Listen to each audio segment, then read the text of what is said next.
Shalom saudara-saudari, pada kesempatan kali ini saya berbagi tema untuk kita, yaitu mengenal salib Kristus.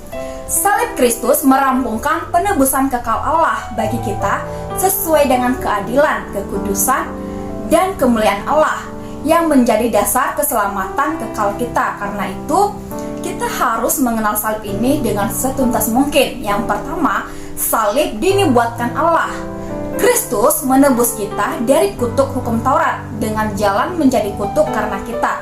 Sebab ada tertulis, terkutuklah orang yang digantung pada kayu salib, atau Galatia pasal 3 ayat 13.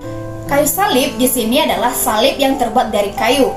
Dalam Perjanjian Lama, Kitab Ulangan 21 ayat 23, Allah telah menubuatkan dalam hukum Taurat bahwa Kristus akan digantung atas kayu palang, yakni salib. Yang kedua, salib adalah jenis hukuman mati dari Kaisaran Roma, di mana di dalam Yohanes pasal 19 ayat 15. Bentuk hukuman mati orang Yahudi ialah merajam mati dengan batu, atau Ulangan pasal 22 ayat 24. Kira-kira 60 tahun sebelum Tuhan dilahirkan, bangsa Yahudi dijajah oleh Roma sebelum Tuhan dijatuhkan hukuman mati dengan kayu salib oleh pemerintahan Roma. Kekaisaran Roma sudah memberlakukan hukuman salib terhadap orang yang dinilai paling jahat.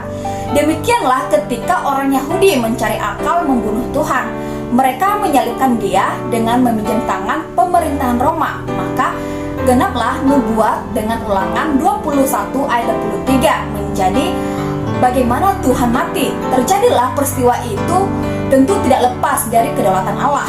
Ketiga, waktu penyaliban Kristus. Jam 9 pagi ketika ia disalibkan, Kristus disalibkan pada pukul 9 pagi. Dan mulai jam 12 siang, kegelapan meliputi seluruh daerah itu sampai jam 3.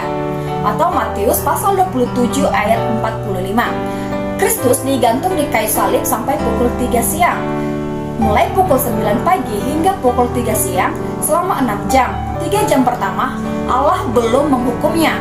Pada posisi mewakili orang dosa, itu baru merupakan aniaya dari pihak manusia. Selama 3 jam ini ia mengalami mati martir, bukan demi penebusan. Kemudian siang harinya bumi menjadi gelap. Dan sejak saat itu hingga pukul 3 siang bukan lagi manusia yang menganiayanya, tetapi Allah yang menghukumnya pada kedudukan mewakili orang dosa.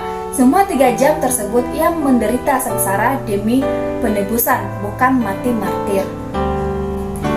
Keempat, penggenapan salib.